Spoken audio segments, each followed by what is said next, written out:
item 6.1, nomination of candidates. Having completed the initial screening in the private meeting, during which the candidate was found to meet the criteria set out by the Health Assembly in Resolution WHA 6515, we shall now proceed to the interview of the proposed candidate in a public meeting. I shall first give the floor to the representative of the Office of the Legal Counsel to provide some clarifications on this stage of the process. Dr. Granziera, you have the floor. Thank you, Chair. Through decision EB 146/22, the Board decided that the interview will last no more than 60 minutes and will be divided between an oral presentation of no more than 20 minutes on the candidate's vision for the future priorities of the organization, with an analysis of the current problem facing it and suggestions as how those should be addressed, and a question and answer session of no more than 40 minutes. However, if there are insufficient questions to fill the allotted time, the candidate may make additional statements until the end of the period set for the interview, provided that the total time of 60 minutes is not exceeded. Thank you, Chair.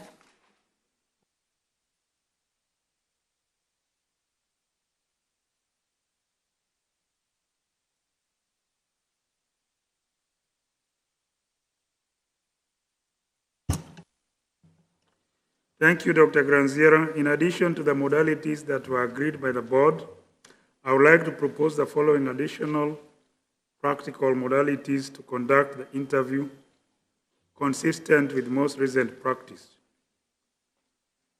My proposal was informally brought to the attention of the Board members prior to the opening of the session. With respect to the oral presentation, it is proposed that the candidate may not use PowerPoint and may not distribute campaign or other materials during this presentation.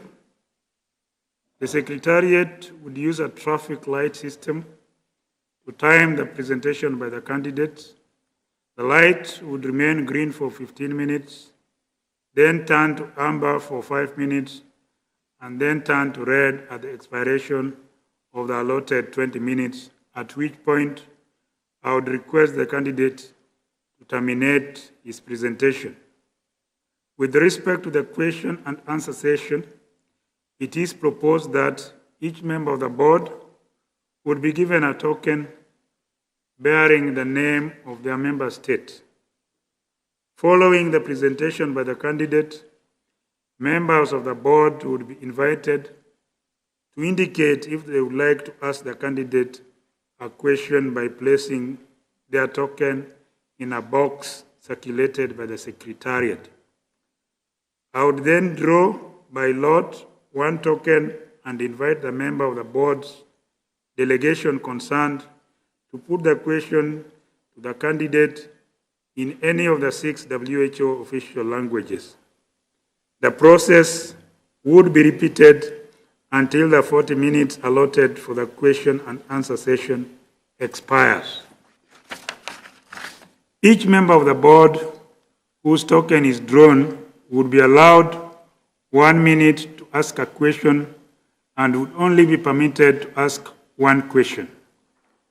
Members of the Board would be requested not to ask questions to which the candidate has already provided an answer during his presentation or in response to a previous question. The 40 minutes period would start with a reading of the first question. Once a question has begun to be asked within the 40 minutes interval, the candidate will be allowed 3 minutes to answer the question, even if this goes beyond the 40 minutes allotted for the question and answer session. In this phase of the interview, 2 sets of traffic lights would be used. 1 set would time the 40-minute duration of the question and answer session.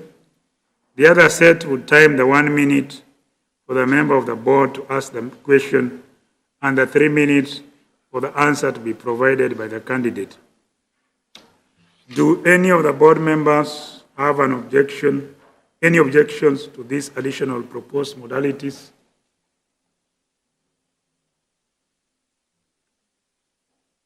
I see none. It is so decided. Let us therefore proceed to the interview. I shall ask the Secretariat to accompany Dr. Tedros to the room and ask the ushers to distribute to each member of the board the token to be used in the process of selecting questions to be asked.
Good morning, Dr. Tedros. I wish to thank you for coming to this interview today.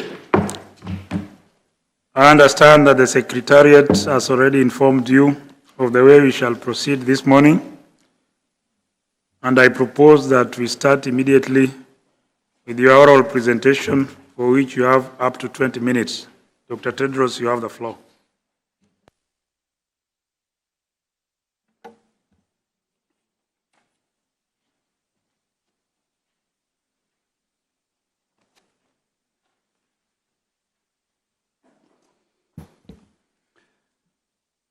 Thank you. Thank you so much, Chair, Excellency,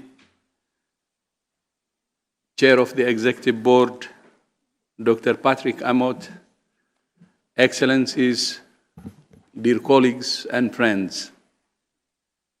5 years ago, you, the member states, gave me the honor of my life when you placed your trust in me to lead and transform this vitally important global organization.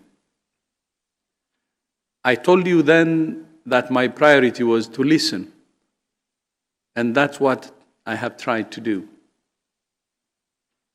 I listened to you about your priorities and ideas and what you expect from your WHO. And I listened to those who know WHO best, our workforce, my colleagues, for their ideas about how to make this organization the best it can be. Those ideas became the basis of the transformation to make WHO an organization that can deliver a measurable difference to health in countries in 6 ways. By the way, I would like to share with you that I continue to listen to our staff every week on Thursdays to listen to their advice and innovative ideas. So the culture has continued. By the way, when I was Minister of Health and Minister of Foreign Affairs in Ethiopia, I used the same thing, listening on Thursdays to my staff, because listening is the basis. If you listen, then I think the next steps will be okay. And a new strategy from listening to staff and member states, a new strategy, the 13th General Program of Work, to move us from a focus on outputs to a focus on outcomes has been developed.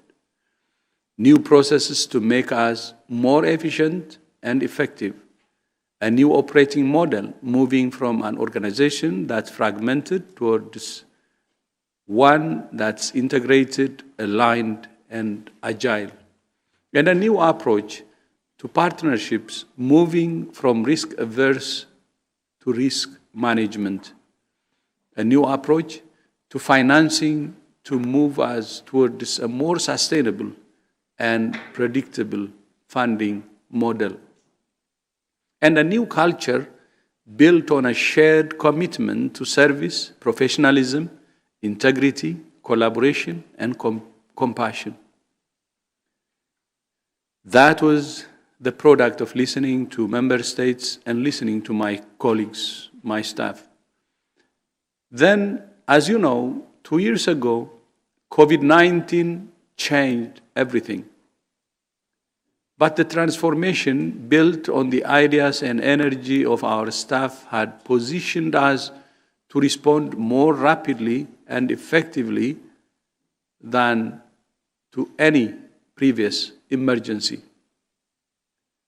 Let me take a moment to share a story from the beginning of the pandemic that really touched my heart and gave me energy and inspiration. On December 31st, 2019, New Year's Eve, as most of the world was having a party, our WHO colleagues were at work, scanning potential signals as they do 365 days a year. And that's when they saw the first signal about a cluster of cases of viral pneumonia of unknown cause from a website in Wuhan. They didn't say it could wait until the New Year because it was a New Year Eve, but they acted immediately, alerting me and others. The next day, January 1st, they didn't take a holiday.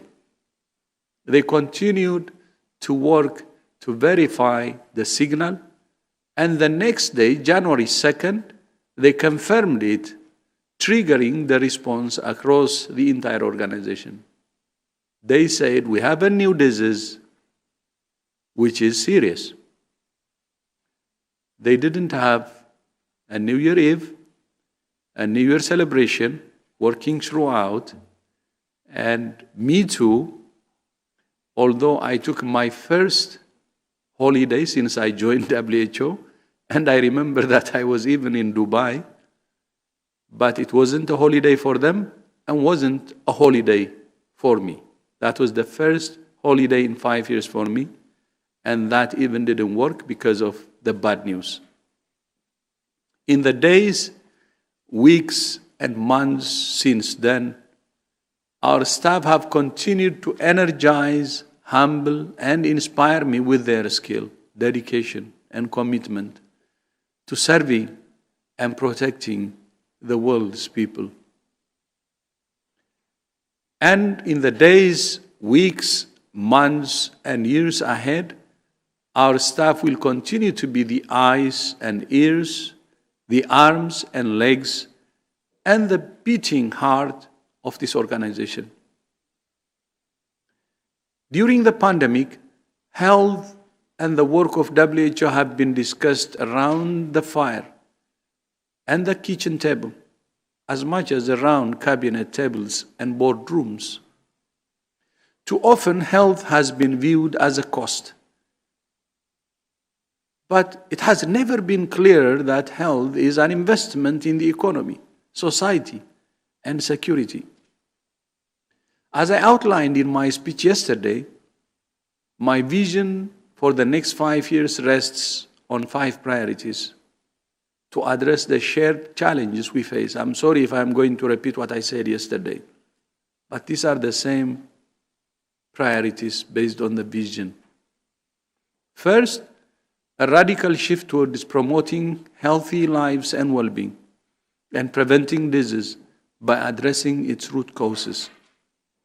As I said yesterday, the challenge we face is to move towards true health care, not sick care. I repeat, let's move towards true health care, not sick care.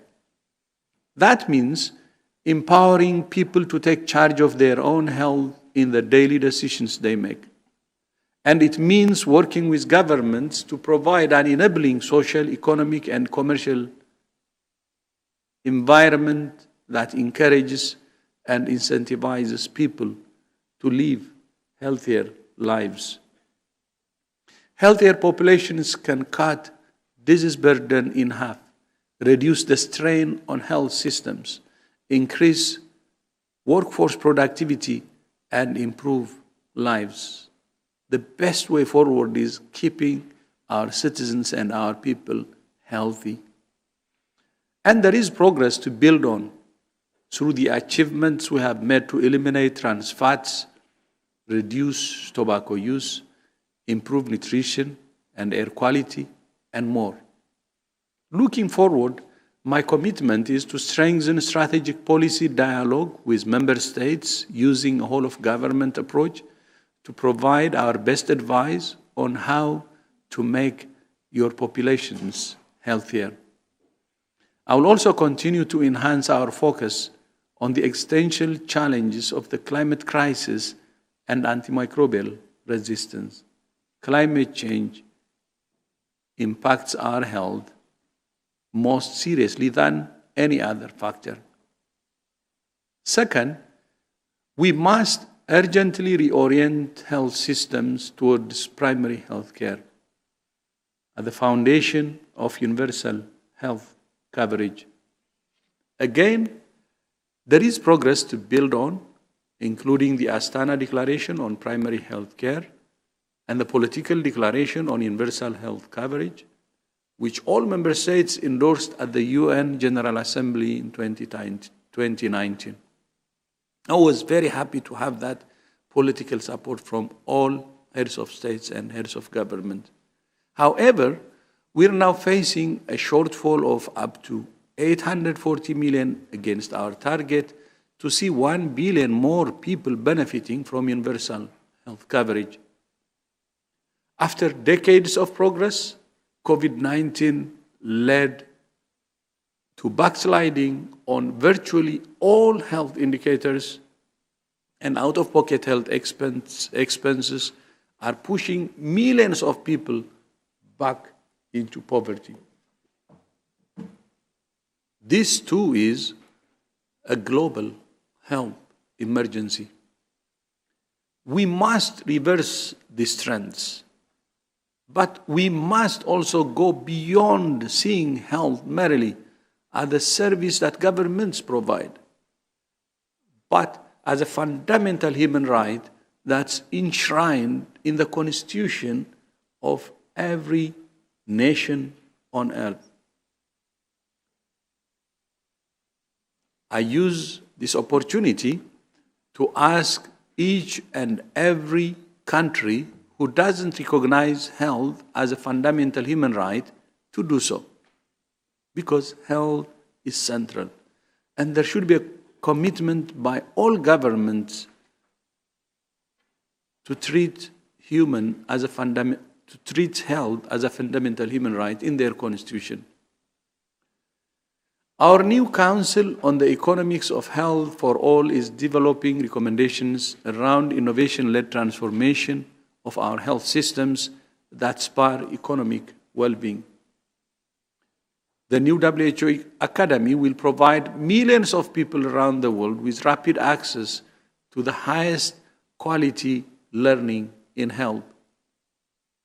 And I will expand our special program on primary health care, the glue of our triple billion goals, to provide intensive support to all low and lower middle income countries and to be active in all countries. At its heart, primary health care has a commitment to equity. Accordingly, I will enhance our focus on the least served, most marginalized populations. This must include gender equality alongside migrants and refugees and internally displaced people, LGBTIQ+, and indigenous groups. Third, we must strengthen systems and tools for epidemic and pandemic preparedness and response at all levels. Shortly after I took office 5 years ago, we faced a dangerous Ebola outbreak in the Democratic Republic of the Congo. By the way, in the 2 years the Ebola outbreak was raging, I have been there 14 times. And 2 times, actually, I was stuck in a conflict because 17 armed groups operate in North Kivu. Very risky. Despite the difficult environment we faced, WHO and our partners applied the lessons from the West Africa Ebola outbreak and ensured a successful community-based response, integrating the delivery of new vaccines and therapeutics right to the front line. Although some people were telling us that you cannot contain it in DRC, we fought 2 years to contain it there. Then I think that's a progress that you should be proud of, because it's this board that actually has decided to strengthen the emergency program. And the Ebola outbreak in DRC is a good example and done based on your guidance. The pandemic has highlighted the challenge we face, that the world was not prepared, and that the global architecture for pandemic preparedness and response is weak and still fragmented.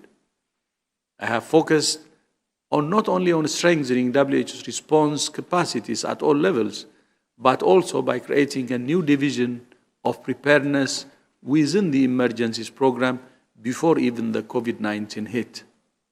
Through the WHO Hub for Epidemic and Pandemic Intelligence, the WHO BioHub system, and the Universal Health and Preparedness Review, we have worked with member states to put in place new initiatives to strengthen global health security, reflecting long-standing mandates from the World Health Assembly. Our new science division with a chief scientist has played a critical role working with the emergencies program in accelerating research and development of COVID-19 health tools. The Division of Drug Access, Vaccines and Pharmaceuticals pre-qualified 10 COVID-19 vaccines last year. The Division of Data and Delivery for Impact is helping estimate COVID-19 mortality and to develop the Universal Health and Periodic Review. And we have taken several steps towards enhancing local production of high-quality vaccines and medicines to enhance health security and universal health coverage. The decision of member states at the special session of the World Health Assembly special session to move forward on a new binding accord between nations on pandemic prevention, preparedness and response is a giant historical stride forward. I will continue to urge leaders to act with ambition so that negotiations are swift and we are ready to respond to the inevitable next disease X. Fourth, we need to accelerate progress towards the SDGs through science and innovation, data and delivery, and digital tools. Whether we like it or not, the way forward is smart and connected. No generation in history has had more powerful tools to promote health and prevent disease, to deliver innovative health products and services in new ways, and to prepare for, prevent, detect, and respond rapidly to outbreaks and epidemics. But we also face a huge challenge to ensure equitable access to the fruits of science and innovation so they don't become another reason more people are left behind. This is the equity issue which I have been talking about for a long time. That's why strengthening data and health information system in all countries is essential to measure progress and identify gaps. I will continue to strengthen our work in science and innovation, including a greater focus on the impact of our now digitized and living guidance and the scaling of innovations to accelerate progress. And I will continue to expand our work on data and delivery, working with member states to strengthen data systems and increase capacity to identify and monitor progress. Fifth, we must strengthen WHO's leading role at the center of the global health architecture. Leadership in the global health architecture is core to the work of a Director General. Through the SDG 3 Global Action Plan, the Access to COVID-19 Tools Accelerator, and new partnerships across civil society, the private sports and technology, we're reaching people WHO has not reached before with life-saving messages. A strong WHO at the center of the global health architecture prevents fragmentation and improves value for money, not only for your investments in WHO, but in the entire global health ecosystem. As part of the transformation, we developed our first investment case, held our first partner forum, set up the WHO Foundation, increased core voluntary contributions, and introduced thematic funding.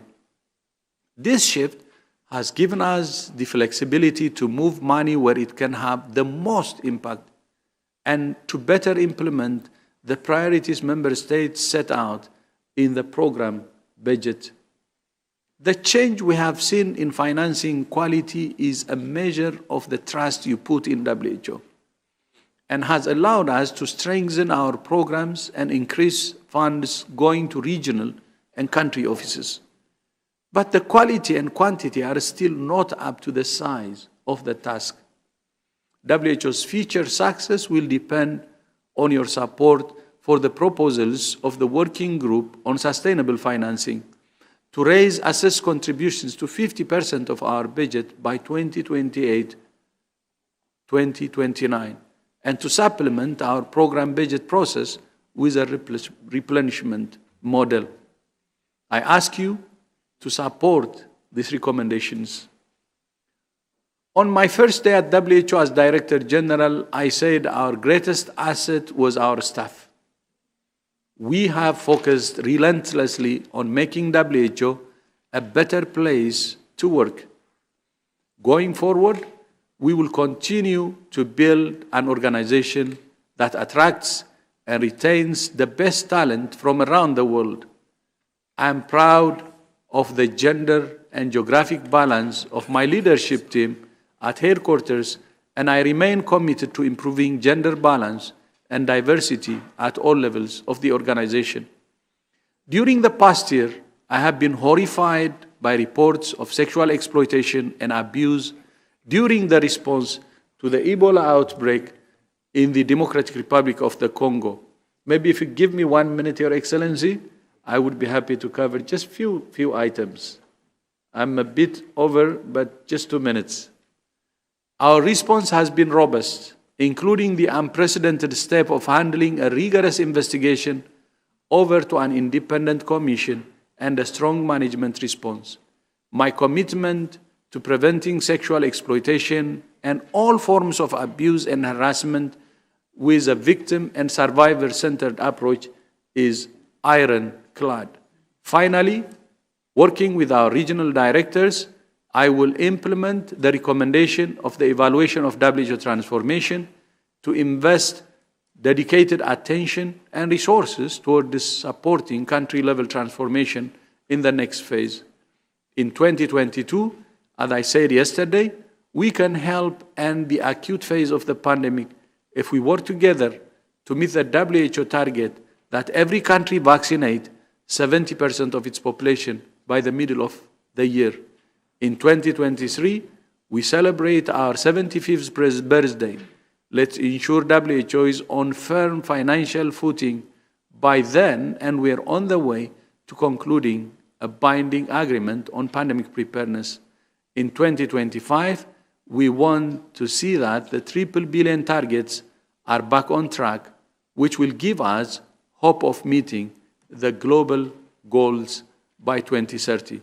Excellencies, dear colleagues and friends, out of the ashes of the World War II, leaders came together and built the UN and WHO to bond nation-states together and push for peace. And what we collectively do next will not only define when the acute phase of this pandemic ends, but it will also define the future of global health security. I remain completely committed to serving you, our member states, and your people. I'm committed to continuing to promoting health and preventing disease, and the rest of all the priorities I have just set in my speech earlier. So, Your Excellency, thank you so much, and back to you. Thank you, Dr. Tedros. We will continue with a question and answer session. I shall now ask those board members that wish to ask a question to put the relevant token bearing the name of their state into the bag that the usher will shortly bring around. Would the usher please take the bag, show everyone that it's empty, and then take around with the bag to collect the tokens.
I will now draw the first token.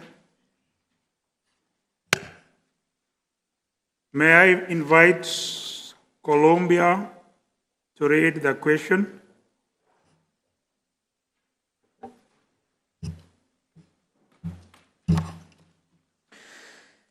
Thank you and good morning, Mr. Candidate. I'm going to switch to Spanish to make my question.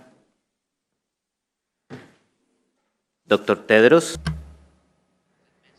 Dr. Tedros, you said during your presentation as a candidate that one of your focuses at work is in strengthening the global architecture. And I'd like to take this opportunity to learn a little bit more about your regional perspective for the Americas. We know the work plan that you proposed in 2017 and that member states supported. And we understand that the pandemic has delayed the achievement of most of the objectives. And that in this new period, the organization would focus on accelerating progress towards achieving those targets. We consider that the regional perspective has seen to be essential, particularly in strengthening the capacities of each of the regions within WHO. Sometimes you notice that the organization doesn't have direct work in the Americas and in its member states, and that the regional approach is limited in the work plan. So the question would be, what are the challenges that you identify in our region, the Americas? And do you have any plan to strengthen actions to support the region in achieving these targets in coordination with the regional office of PAHO? Thank you, Colombia. Dr. Tedros, you have the floor for a maximum of 3 minutes. Yeah, thank you. Thank you. That's a very important question. As you know, when we started our transformation, it was WHO-wide. And we had our new operating model, which is aligned actually from headquarters to regions up to countries. And as you may know, we have worked together with regional directors and our country offices to come up with that operating model, and it has vertical alignment. And through that, I think we can work together in a better way, more effective way than before.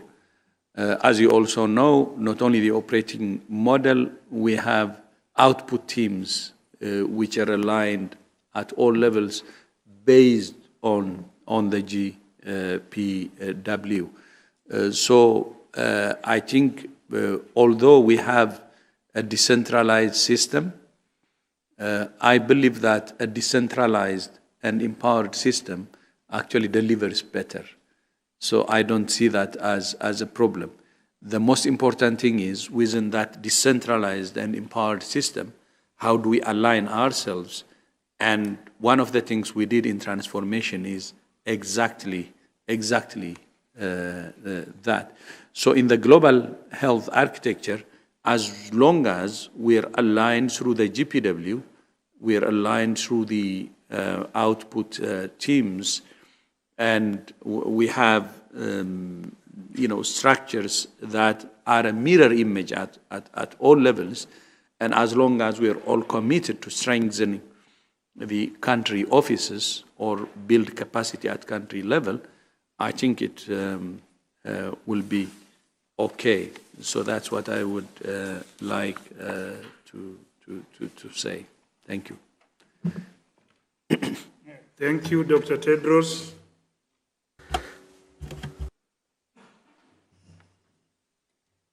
The next EB member is Slovenia. Thank you, Chair. I would like to ask Dr. Tedros about the role of the EB. The role of the EB is to support and advise on the implementation of agreed commitments from WHO and from the World Health Assemblies.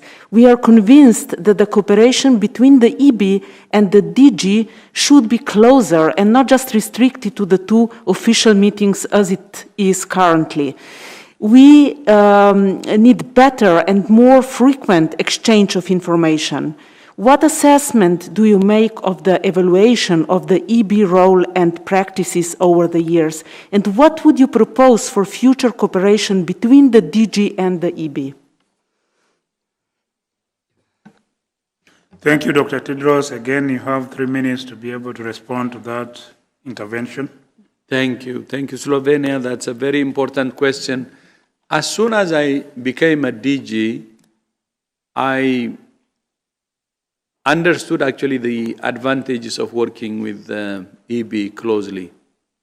And as you rightly said, I even said the same thing you said, 2 board meetings a year to interact with the governance is absolutely ridiculous. It's wrong, actually.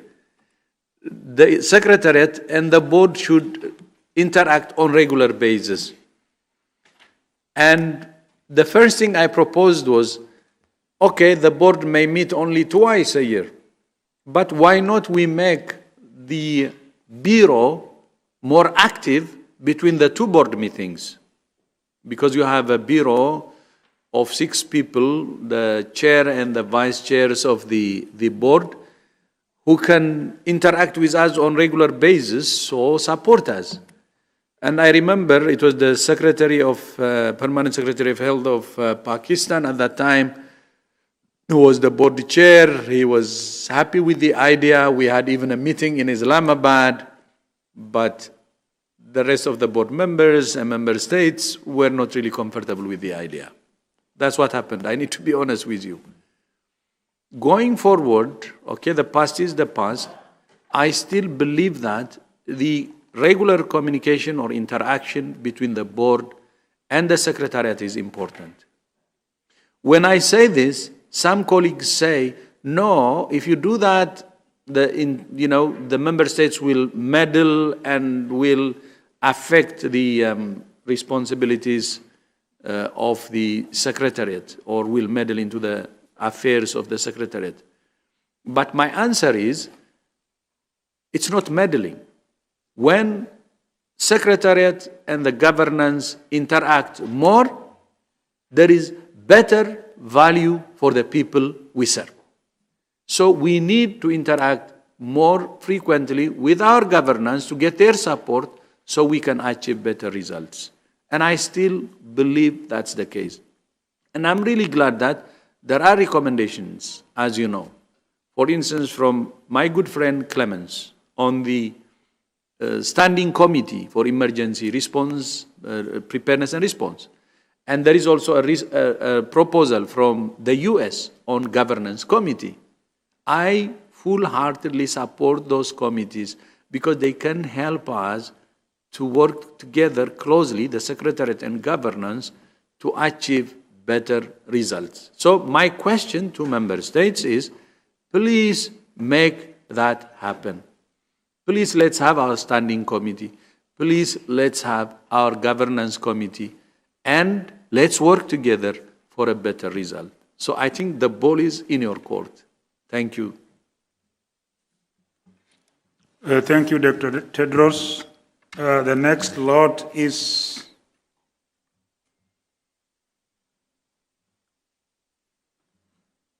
Paraguay. May I now invite Paraguay to read the question? Thank you, Chair. Good morning. I will switch to Spanish to make my question. My delegation wishes to take this opportunity to commend Dr. Tedros for his nomination, and we've listened very carefully to his plan for his second term of office, demonstrating his determination to ensure that this health crisis, the most serious over the past century, enables a reset within WHO, which is such a necessary but also a fragile organization. We all agree that the COVID-19 pandemic has underscored and exacerbated systematic inequalities between countries, and most countries agree on the need for the organization to have sustainable financing. Could Dr. Tedros explain if equality among regions will be one of the pillars of his work plan, and if, in his view, the proposal to states for increasing contributions is adjusted to the principle of differentiated but shared responsibilities? Thank you. Thank you, Paraguay, for that question. Dr. Tedros, again, you have 3 minutes to be able to provide a response. Yeah, thank you so much. That's a very important question. Sustainable financing is key, not only for WHO, but other global organizations too. And as soon as we started our transformation agenda, one of the 7 transformation ideas were actually sustainable financing. And we established a new structure, a new division, which is the external relations. And then under that, we have a department, resource mobilization. We moved quickly, based on the GPW, to write an investment case. And then we had partners forum. And not only that, we built WHO Foundation, and we did our best to expand the donor base because we were dependent on few donors. And then we started using whatever funding we were raising from the new approach as equitably as possible across the regions. But the problem is still whatever we have done is mainly an earmarked budget. So it's not really flexible enough to even have equitable distribution of funding in the regions. And that's why we also advocated side by side for assessed contribution that will be more flexible so we can use it based on the global priorities and also achieve equitable distribution among regions. So on assessed contribution, I mean, the advantage is exactly that. WHO used to have more than 80% assessed contribution in the 1970s, 1980s. And now, most of the contributions we have, financial contributions, is voluntary contribution. The assessed contribution is less than 20%. It's not flexible. So that's why we're having a problem in equitable distribution. But not only that, in using the funding based on the global priorities. So the differentiated, you say, or other factors that the member states can use will be up to the member states. But our push is for an increase in assessed contribution for up to 50%. As you may remember, the IPPR recommended more than 60% increase of the assessed contribution from the current levels to more than 60%. But the working group led by Byun Komel actually wanted a middle ground, so they proposed 50%. So I think the 50% is fine, but it will not be enough. And I asked the member states to agree on the 50% and help us, WHO, to work flexibly. By the way, it's not an increase in money. It's not the volume of money. The increase in assessed contribution also gives independence to WHO. Maybe you can call it emancipation of WHO. But that may not be enough, and we should have other models like replenishment to increase funding to cover all the financial needs we need. Thank you, Chair. Thanks, Dr. Tedros. May I invite the next token, the Republic of Korea. May I invite the Republic of Korea to read the question? Thank you. Dr. Tedros, despite so many accomplishments and progress you have made as a Director General during the last 5 years, it is unfortunate that the COVID-19 pandemic has further delayed the progress toward GPW13 and SDGs. I think it is also fair to say WHO has lacking in effort to address one of the most important issues of our time, the health effect of climate change. Even though you have very briefly mentioned about during your presentation, I'd like to ask what are your plans for the next 5 years to strengthen UHC, the resilience of health system and responses against climate change effect on health? Thank you, Republic of Korea. Dr. Tedros, again, you have 3 minutes to be able to respond. Thank you, Korea. Kamsamida. For the next 5 years, as I outlined in my priorities, under the health promotion, climate change and health will be one, and it was in my first term. And related to the resilient health systems you raised, as you may remember, during the COP26, we have tried our best to make sure that countries commit to resilient health systems, and 50 countries have already signed. Of course, 50 countries will not be enough, but we believe that it's a good start, and we will continue to work with countries to sign up to the resilient health system for climate change. That will be very important, especially in SEEDS countries, in small island and developing states. But in fighting climate change and health, I think it's more or bigger than having a resilient health systems. One of, I think, the strongest threats to health, to human health, will be climate change. It can increase the prevalence of non-communicable diseases, as you know.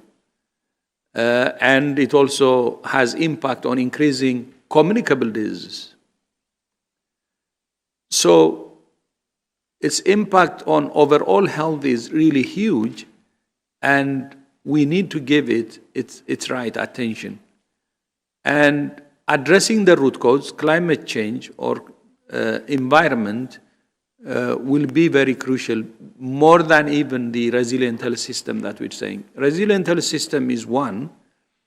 It's mainly to respond, but I think we have to invest in the root causes, and especially in preventing climate change and keeping, as the world agreed, the 1.5 degrees that can keep our planetary health really in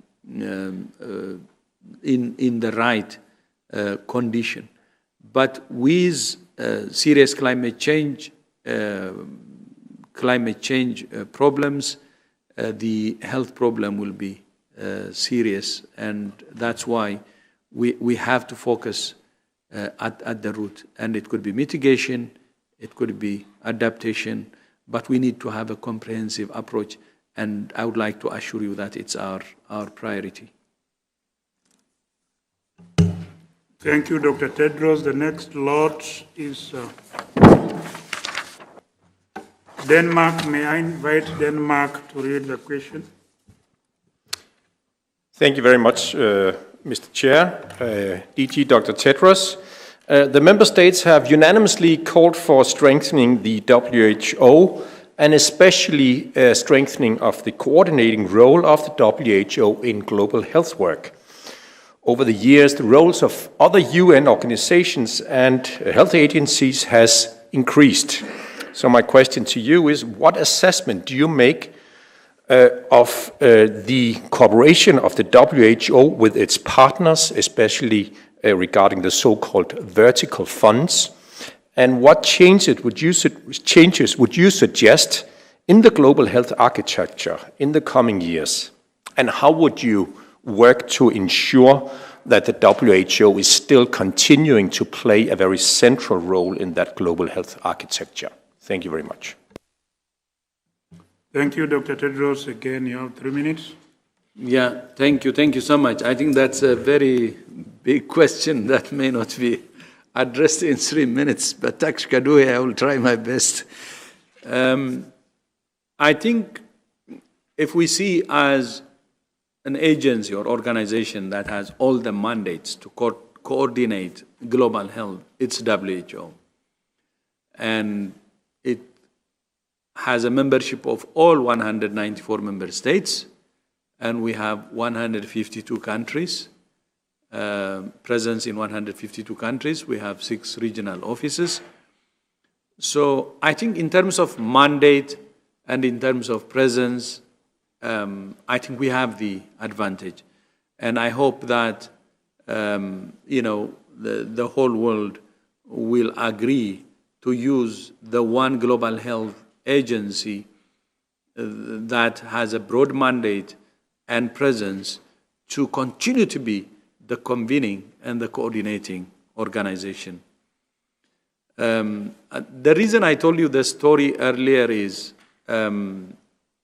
especially when COVID started, to show that not only just the presence everywhere, or we're a multilateral organization, 194 member states, but there is a commitment and also a diverse knowledge that can help the world in really moving forward.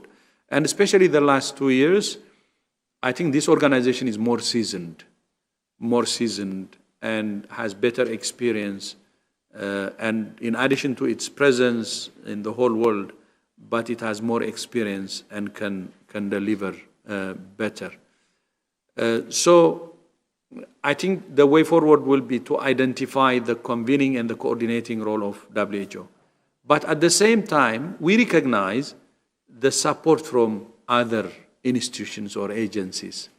We actually consider ourselves as coordinators among equals, because we don't want to push others out, because many organizations who are playing in global health are actually supporting. So if you ask, based on your question actually, the response would be, we would like to be treated with that even broader mandate as an organization which is convening and coordinating, but among equals. So we extract the contribution of all agencies, and we serve the people we serve in a better way. I think every institution, every agency which is playing playing whatever extent of or magnitude of role in health can contribute, and we should bring everybody together. And I will tell you one example. The Berlin Hub, we call it global intelligence. The reason for that is the Berlin Hub should be the home of everybody, and everybody voluntarily should contribute so we know what's going on in the world, identify if there is a problem as early as possible, and attack together. So that's how we would like to work with other agencies, and we believe that WHO can contribute, but at the same time we value the contribution of all other agencies and look forward to working with them even stronger than before. Thank you, Chair. Thank you.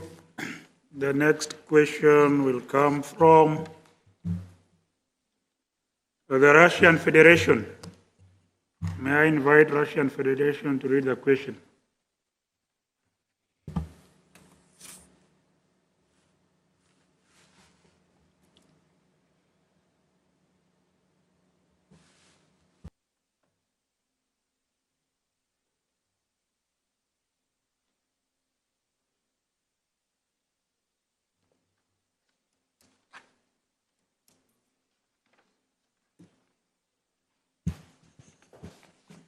Russia Federation. Уважаемый господин Thank you very much, Chairman. If you don't mind, the question will be put remotely. Thank you.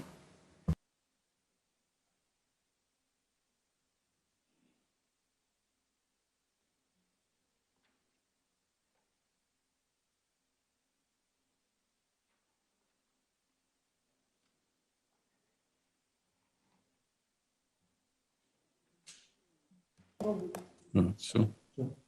Да. Thank you. Good morning. Dr. Tedros, despite the fact that we are in the course of the COVID-19 pandemic, non-communicable diseases remain a major reason for mortality and illness around the world. You and your team have already done a great deal of work to fight against and control non-communicable diseases. And you mentioned them as one of your priorities. A new approach, as I understand it, is being developed today for digitalization in health, and particularly also in the prevention and treatment of non-communicable diseases. What do you see as the new things the organization can do in order to bring down the level of NCD mortality and illness? Thank you. Thank you, Dr. Tedros. Go ahead. Thank you. Thank you, Chair. Thank you, Your Excellency. That's a very important question, and I fully agree with you that NCD is now contributing the lion's share in terms of mortality. More than 70% of mortality globally is due to non-communicable diseases. And the leading cause of death globally are, number one actually is heart disease, and you have stroke, the second one, and chronic obstructive pulmonary disease, and lower respiratory infections, neonatal conditions, trachea, bronchus, and lung cancers, Alzheimer's, it goes on. But most is already non-communicable diseases. Not only in high-income countries, it's even in low-income countries. And as you rightly said, the digitalization of health could help. I was looking at one announcement 2 days ago, actually, by the NHS, where the pharmacists of the United Kingdom were announcing to enroll people who would like to reduce their or manage their obesity. In my priorities, I said there should be a commitment to health for all, universal health coverage, but WHO primary health care should be the foundation. And that primary health care should focus on helping people to lead a healthy lifestyle. And managing obesity is one, physical activity, and alcohols in moderation, or quitting tobacco. Other non-healthy behaviors can actually be addressed using primary health care. And that's why I said we have to shift from a sick care to a health care, meaning the role of primary health care in really teaching our communities to a healthy lifestyle is very, very important. If they stay healthy, the health problems we have can be cut by 50%. That's a very big value proposition. So it's very important to promote health and prevent disease than care or manage or treat disease. And we have to prepare our primary health care for that. And then the other advantage we have is, as you said, Your Excellency, digitalization. I think the future is smart and connected. And many people are now using, a gadget that can measure many of their health conditions, starting from the steps they have taken today and the other things. And that could be fed into the center. And the primary health care system can actually give advices as early as possible on how to address if there are challenges, but at the same time advise a healthy lifestyle. And that's why we're saying the future is smart and connected, technology-based, focused on health promotion, that gives more power to individual citizens so they can produce their own health, because the health sector, including WHO, gives them information on how to live a healthy lifestyle. And that's the way, staying healthy. Then after that, of course, when health problems start, there is our universal health coverage that can take care of the problem. But the first should be, and the priority and the shift, to keep people healthy. And part of it can be done by the communities, by the individual, and part of it, like the determinants, the climate change and air pollution and others, can be done by the governments. So the health, people can stay healthy and live healthy. And that's how we can fight NCDs and even communicable diseases. Back to you, Chair. Thank you, Dr. Tedros. The next lot is Kenya. May I invite Kenya to read a question?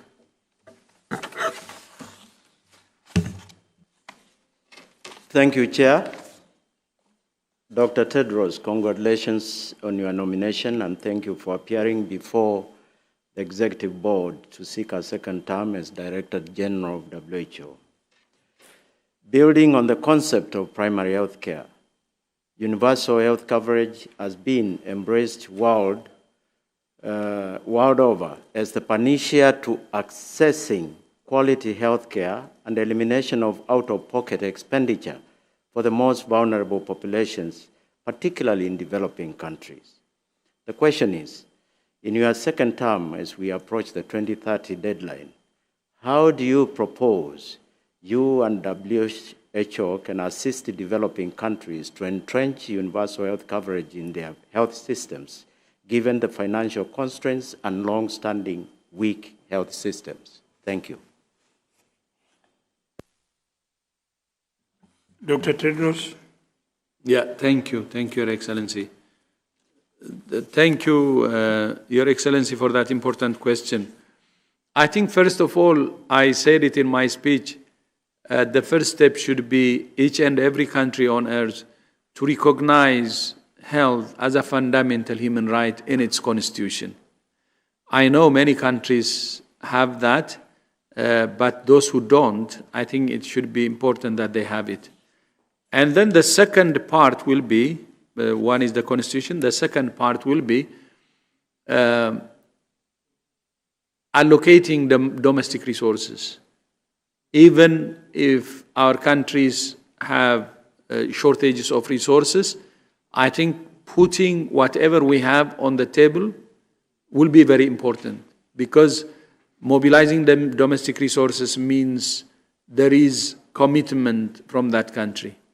And third, we will mobilize global resources as we have done, but we will be even more aggressive to mobilize global resources to help countries who need support. I think everybody understands the centrality of health now, and solidarity will be very, very crucial. And it's only through strong health systems and universal health coverage that not only we can provide better health services, but at the same time, we can also prevent, early detect, or manage future pandemics. Thank you. Thank you, Dr. Tedros. The next lot is Japan. Japan, may I invite Japan to read the question?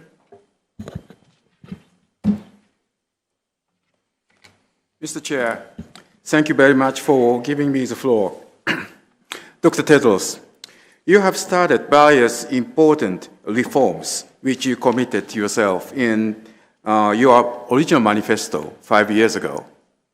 I feel that you must feel also that you are building ship while sailing, and that water is a little bit troublesome nowadays, particularly by COVID-19.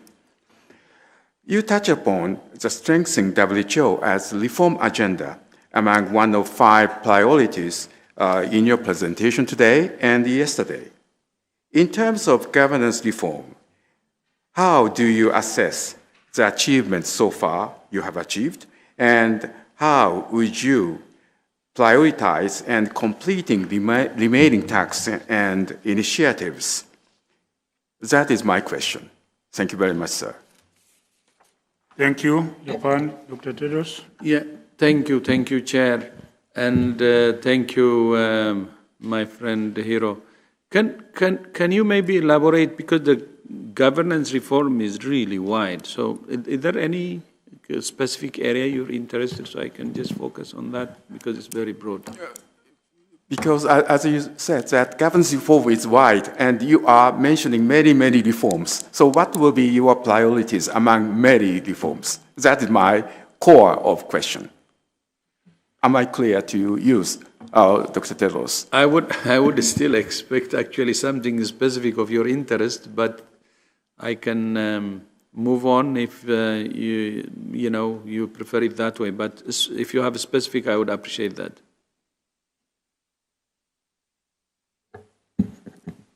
Yes, Japan, can you provide more clarity? So I think I would like to see how you are going to strengthen WHO's financing reforms and relating governance reform, including accountability and transparency and financial discipline. I thank you. Okay, thank you. That's very clear. So on the financing, it will be a continuation of my first term, by the way. As you may remember, when I started as a DG, especially in terms of resource mobilization and financing, the efforts from the organization was very weak.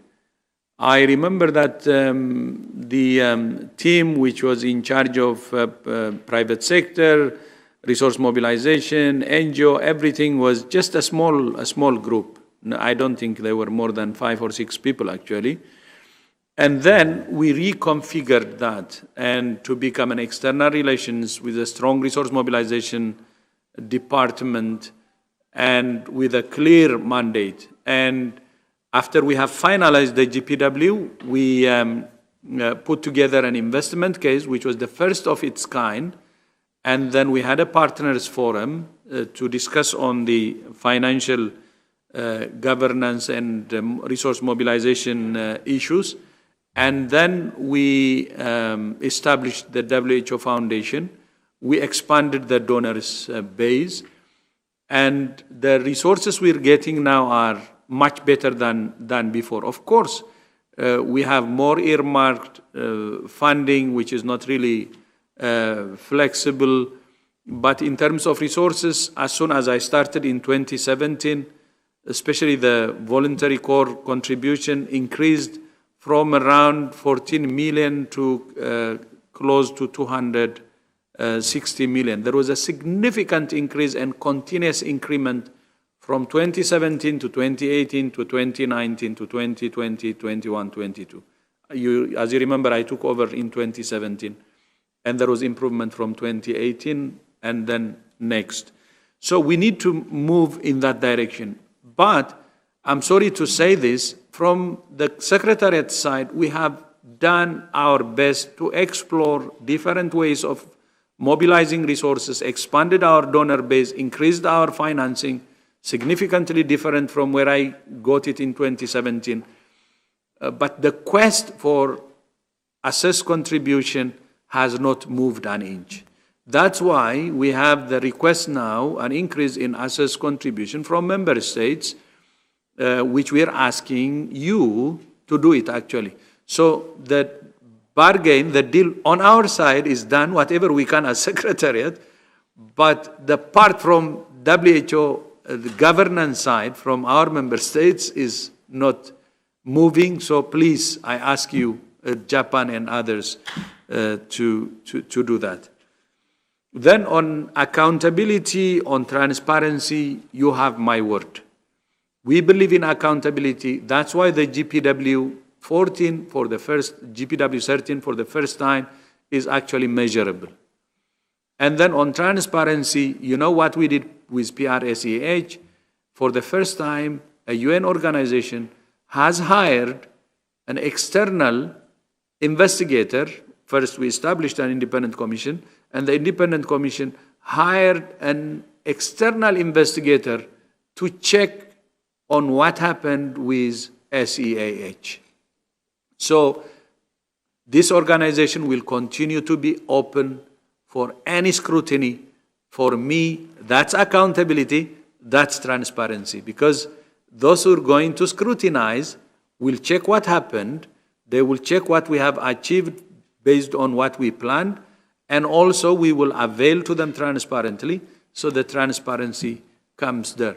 So we're offering to you the highest level of transparency, even using external bodies that the UN have never done before. But as a UN organization, WHO wants to do that, did that already, and we will continue in the same one. If that's the governance changes you're asking for, we have already done it, and we will continue to do it. Thank you. Thank you, Dr. Tedros. The time allowed for the question and answer session is now exhausted, and so is the total time allocated for the interview. I wish to thank you, Dr. Tedros, for being with us at this meeting, and I would ask the Secretariat to accompany you back to your office. Thank you.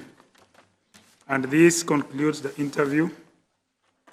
We shall now adjourn for a short break before we convene to continue with our consideration of Agenda Item 6.1 in private meeting to proceed with the nomination by secret ballot vote. Thank you.